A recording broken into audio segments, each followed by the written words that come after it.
കഴിഞ്ഞ കുറെ ദിവസങ്ങളായിട്ട് ചോദിക്കുന്ന ഒരു ചോദ്യമുണ്ട്. ആ ചോദ്യത്തിന്റെ ഉത്തരമായിട്ടാണ് ഇന്നിവിടെ നമ്മൾ ഈ വീഡിയോ ചെയ്യുന്നത്. ചോദിക്കുന്നവരിൽ മിക്കവരും വീട്ടമ്മമാരാണ്. അവർക്ക് വീട്ടിൽ നിന്ന് അവരുടെ സ്വന്തം അടുക്കളയിൽ നിന്ന് ചെയ്യാൻ പറ്റുന്ന ഒരു പ്രോഡക്റ്റിനെ കുറിച്ചാണ് ചോദിക്കുന്നത്. അപ്പോൾ ആ പ്രോഡക്റ്റ് നമുക്ക് നല്ല രീതിയിൽ ചെയ്യാൻ പറ്റും, നല്ല വിപണന സാധ്യതയുണ്ട്, നമ്മളുടെ പ്രോഡക്റ്റിന് നല്ല ടേസ്റ്റ് ഉണ്ടായിരിക്കണം, ഗുണമുണ്ടായിരിക്കണം എന്ന് മാത്രം. ഈ പ്രോഡക്റ്റ് നമുക്ക് തന്നെ നമ്മളുടെ വീട്ടിൽ ചെയ്യാവുന്നതാണ്. യാതൊരുവിധ പ്രശ്നങ്ങളുമില്ലാതെ ഒന്ന് പഠിച്ചെടുക്കുന്നത് വരെയുള്ള പ്രോബ്ലം ഉണ്ട് ഇല്ലെന്ന് ഞാൻ പറയുന്നില്ല. അതിനുശേഷം വളരെ കൃത്യമായിട്ട് വളരെ ഫാസ്റ്റ് ആയിട്ട് നമുക്ക് വീട്ടിൽ തന്നെ ചെയ്യാവുന്ന ഒരു പ്രോഡക്റ്റ് ആണ് ഇവിടെ പറയുന്നത്. നമ്മളുടെ ചാനലിൽ ഇത്തരത്തിലുള്ള വീഡിയോകൾ തന്നെയാണ് ചെയ്യുന്ന ചെറുകിട ബിസിനസ്, അതായത് ജസ്റ്റ് ഒന്ന് സ്റ്റാർട്ട് ചെയ്യാൻ കൊതിച്ചിരിക്കുന്ന ആഗ്രഹിക്കുന്ന ആളുകളെ സഹായിക്കാൻ വേണ്ടിയുള്ള വീഡിയോകൾ തന്നെയാണ് നമ്മൾ ചെയ്യുന്നത്. നിങ്ങൾക്കും താല്പര്യമുണ്ടെങ്കിൽ ഈ ചാനൽ സബ്സ്ക്രൈബ് ചെയ്ത് ബെൽ ബട്ടൺ അമർത്തി ഓൾ എന്ന് പ്രസ് ചെയ്ത് കഴിഞ്ഞാൽ സമയാസമയങ്ങളിൽ ഇടുന്ന വീഡിയോകൾ നിങ്ങൾക്ക് ലഭിക്കുന്നതാണ്. ഇവിടെ ഇന്നത്തെ വീഡിയോയും നിങ്ങൾ കണ്ടതിന് ശേഷം ഇഷ്ടപ്പെടുകയാണെങ്കിൽ ഒന്ന് ലൈക്ക് ചെയ്യണം, കൂടാതെ ഷെയർ ചെയ്യണം. നിങ്ങളുടെ അഭിപ്രായങ്ങൾ എന്തുമാവട്ടെ സഭ്യമായ ഭാഷയിൽ അത് കമന്റ് ആയിട്ട് ചേർക്കാവുന്നതാണ്. അപ്പോൾ സമയം കളയാതെ നമുക്ക് കാര്യത്തിലേക്ക് കടക്കാം. നമസ്കാരം, ബിസിനസ് ഐഡിയസിലേക്ക് ഏവർക്കും സ്വാഗതം. ഇന്നിവിടെ മറ്റൊന്നുമല്ല, ലഡ്ഡു ഉണ്ടാക്കുന്നതിനെ കുറിച്ചാണ് പറയുന്നത്. ഈ ലഡ്ഡു ഉണ്ടാക്കുക എന്ന് പറഞ്ഞാൽ ഞാൻ ഒരൊറ്റ പ്രിപ്പറേഷൻ മാത്രമേ ഇവിടെ പറയുന്നുള്ളൂ. പക്ഷേ നിങ്ങൾ യൂട്യൂബ് എടുത്തു കഴിഞ്ഞാൽ നിങ്ങൾക്ക് പല തരത്തിലുള്ള പ്രിപ്പറേഷൻസ് ലഭിക്കും. അവയെല്ലാം തന്നെ ട്രൈ ചെയ്യണം എന്ന് ഞാൻ പറയുന്നില്ല. നിങ്ങൾക്ക് ഏതാണോ കൂടുതൽ സൗകര്യകരം, അത് കൂടാതെ തന്നെ ഏതാണോ കൂടുതൽ വിറ്റുപോകും എന്ന് നിങ്ങൾക്ക് ഉറപ്പുള്ളത് അത് നിങ്ങൾ ചെയ്യണം. അങ്ങനെ ചെയ്തെങ്കിൽ നിങ്ങൾക്ക് ഇനി അതല്ല 2-3 ടൈപ്പ് ചെയ്യുകയാണെങ്കിൽ നിങ്ങൾക്ക് വൈവിധ്യമാർന്ന പ്രോഡക്റ്റുകൾ മാർക്കറ്റിൽ എത്തിക്കാൻ പറ്റും. അത് നിങ്ങളുടെ ഇഷ്ടത്തിന് വിടുകയാണ്. നമുക്ക് ഈ ഞാൻ പറയാൻ പോകുന്ന ലഡ്ഡുവിന്റെ ചേരുവകൾ എന്തൊക്കെയാണ് എന്ന് നോക്കാം. ചെറിയ ഒരളവാണ് പറയുന്നത്. കടലമാവ് വേണം നമുക്ക് 2 കപ്പ്, പഞ്ചസാര 1 കപ്പ്, നെയ്യ് നമുക്ക് വറുക്കാൻ പാകത്തിലുള്ള നെയ്യ് വേണം, പിന്നെ ഏലക്കാപ്പൊടി വേണം 1 ടീസ്പൂണ്, മഞ്ഞ നിറം അതായത് ഫുഡ് കളർ നമുക്ക് വാങ്ങിക്കാൻ കിട്ടും, അത് വേണം ആവശ്യത്തിന്. അതായത് ലഡ്ഡുവിന് ഒരല്പം മഞ്ഞ നിറം ഉണ്ടായിരിക്കുന്നത് എപ്പോഴും നല്ലതായിരിക്കും. ഇനി എന്താണ് ഇതിൽ ചെയ്യേണ്ടത് എന്ന് കൂടെ പറയാം. കടലമാവ് പാകത്തിന് വെള്ളമൊഴിച്ച് ദോശമാവിന്റെ പരുവത്തിൽ കലക്കണം. അതിനുശേഷം നെയ്യ് ചൂടാക്കി ദ്വാരമുള്ള ഫ്രെയിമിംഗ് സ്പൂണിലൂടെ മാവ് കോരി നെയ്യിലേക്ക് ഒഴിക്കുക. അപ്പോൾ നിങ്ങൾ ചോദിക്കും, ഇത് കംപ്ലീറ്റ് നെയ്യിൽ ഉണ്ടാക്കിയാൽ എങ്ങനെയാണ് ലാഭം കിട്ടുക എന്ന്. ശരിയാണ്, ഇവിടെ നമ്മൾ സാധാരണ എല്ലാവരും ചെയ്യുന്നത് എണ്ണ പ്ലസ് നെയ്യ് എന്നുള്ളൊരു കൺസെപ്റ്റ് ആണ്. നെയ്യ് പിന്നീട് തൂക്കുക ഇല്ലെങ്കിൽ അതിലൂടെ കലർത്തുക ഒക്കെയാണ് ചെയ്യുന്നത്. എണ്ണയിൽ തന്നെയാണ് ഇത് വറുത്തു കോരി എടുക്കാറുള്ളത്. നിങ്ങൾക്ക് നല്ല പ്രോഡക്റ്റ് നല്ല വിലയ്ക്ക് വിൽക്കണമെന്നുണ്ടെങ്കിൽ നെയ്യിൽ തന്നെ വറുത്തു കോരി എടുക്കണം. ഇത് മൂക്കുമ്പോൾ കോരി എടുക്കുക, അതായത് മൂക്കുന്ന ഒരു പരുവം നിങ്ങൾക്കറിയാം, ആ പരുവത്തിൽ കോരി എടുക്കുക. പഞ്ചസാര നൂൽ പരുവത്തിൽ പാവ് കാച്ചി വച്ചിരിക്കണം. നമ്മളിപ്പോ കടലമാവ് വറുത്തെടുത്തതേ ഉള്ളൂ. ഇനി പഞ്ചസാര പാവ് കാച്ചി വെച്ചിട്ടുണ്ട്.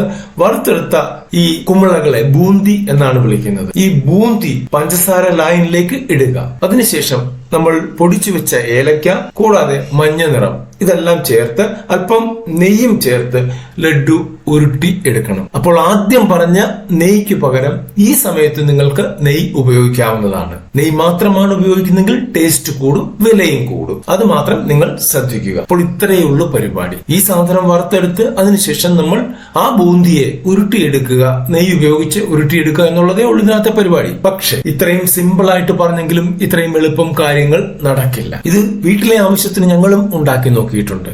പക്ഷെ ആദ്യത്തെ 1, 2, 3, 4 തവണ നമുക്ക് ആ പ്രോപ്പർ ലഡ്ഡു ലഭിക്കില്ല. അതിന് സങ്കടപ്പെട്ടിട്ട് കാര്യമില്ല. നമ്മൾ വീണ്ടും വീണ്ടും ട്രൈ ചെയ്തുകൊണ്ടിരിക്കുക. നമുക്ക് ഒരു 4-5 പ്രാവശ്യം ചെയ്തു കഴിയുമ്പോൾ കൃത്യമായിട്ടുള്ള ഒരു ധാരണ കിട്ടും. ആ ധാരണ കൃത്യമായി കഴിയുമ്പോൾ നമ്മളുടെ പ്രോഡക്റ്റും കൃത്യമായിരിക്കും. പിന്നെ ലഡ്ഡുവിന്റെ അളവ് മാർക്കറ്റിൽ നിന്ന് ഓൾറെഡി കിട്ടുന്ന ലഡ്ഡു വാങ്ങിക്കുക. സാധാരണ ലഡ്ഡുവിന് ഇപ്പോൾ 8 രൂപയാണ് ഞങ്ങളുടെ ഇവിടെയൊക്കെ വാങ്ങിക്കാറുള്ളത്, വെറും സാധാരണ ലഡ്ഡു. അപ്പോൾ ആ ഒരു ലഡ്ഡു വാങ്ങി അതിന്റെ അളവ് നമുക്ക് നമ്മളുടെ കയ്യിലിട്ട് ഉരുട്ടി കഴിഞ്ഞാൽ നമുക്ക് കൃത്യമായിട്ടൊരു അളവ് കിട്ടും. അതേ അളവിൽ തന്നെ നമുക്ക് നമ്മളുടെ ലഡ്ഡുവും ഉരുട്ടി എടുക്കാവുന്നതാണ്. ഇനി ഇതെവിടെ വിൽക്കും? വിൽക്കാൻ യാതൊരു പ്രശ്നവുമില്ല. കാരണം ബേക്കറികൾ എത്രത്തോളം നമ്മളുടെ ഏരിയയിലുണ്ടോ അത്രത്തോളം ലഡ്ഡു നമുക്ക് വിറ്റുപോകും. അവരാരും തന്നെ അവരുടെ സ്വന്തമായിട്ട് ലഡ്ഡു ഉണ്ടാക്കാറില്ല. ഉണ്ടാക്കുന്നവർ ഉണ്ടായിരിക്കാം, പക്ഷെ ഒരു പരിധിവരെ ആരും തന്നെ ഉണ്ടാക്കാറില്ല. ഇത്തരത്തിൽ വീടുകളിൽ നിന്ന് അല്ലെങ്കിൽ ഫാക്ടറികളിൽ നിന്ന് ചെയ്തു വരുന്ന ലഡ്ഡു തന്നെയാണ് അവർ വിൽക്കുന്നത്. അവിടെ മാർക്കറ്റിൽ കോമ്പറ്റീഷൻ ഉണ്ടോ എന്ന് ചോദിച്ചാൽ ഉണ്ട്, ഇല്ലേ എന്ന് ചോദിച്ചാൽ ഇല്ല. കാരണം മറ്റൊന്നുമല്ല, സാധാരണ ഞാൻ പറഞ്ഞ 8 രൂപയ്ക്ക് കിട്ടുന്ന ലഡ്ഡു ഒക്കെ കൊടുക്കുന്നത് കോമൺ ആയിട്ട് ഒരു റേറ്റിലാണ്. ആ റേറ്റ് ഞാൻ പറയുന്നില്ല, പ്രാദേശികമായിട്ട് അത് വ്യത്യാസപ്പെട്ടുകൊണ്ടിരിക്കും. അപ്പോൾ നമ്മളുടെ പ്രോഡക്റ്റിന് എന്തെങ്കിലും ഒരു ഗുണം, ഒരു ആഡ് ഓൺ കൊടുത്തുകൊണ്ട് നമ്മളുടെ പ്രോഡക്റ്റിന് വില ഇടുകയാണെങ്കിൽ തീർച്ചയായിട്ടും അതായിരിക്കും നല്ലത്. അപ്പോൾ ആ വില അനുസരിച്ച് നമുക്ക് അവിടെ ലഡ്ഡു കൊടുക്കാൻ കഴിയണം, ഇല്ലെങ്കിൽ അതിൽ നിന്ന് 50 പൈസ താഴ്ത്തി കൊടുക്കാൻ നമുക്ക് കഴിയണം. പിന്നെ എല്ലാം ഡിപ്പെൻഡ് അപ്പോൺ നിങ്ങളുടെ ടേസ്റ്റ് ആണ്. ജനങ്ങൾ വാങ്ങി ഉപയോഗിച്ചതിന് ശേഷം ആ ലഡ്ഡു ഇല്ലേ എന്ന് ചോദിക്കുന്ന പരുവത്തിലേക്ക് നിങ്ങളുടെ പ്രോഡക്റ്റ് വന്നു കഴിഞ്ഞാൽ നിങ്ങൾ രക്ഷപ്പെട്ടു. നമുക്കൊരു 10 20 ബേക്കറി ഇല്ലെങ്കിൽ ഇത്തരത്തിലുള്ള കടകൾ നമുക്ക് ലഭിച്ചു കഴിഞ്ഞാൽ നമ്മളുടെ ഒരു ദിവസത്തെ കാര്യം കൃത്യമായിട്ട് നടക്കും, നല്ല പ്രോഫിറ്റും ലഭിക്കും. കഷ്ടപ്പാടാണ്,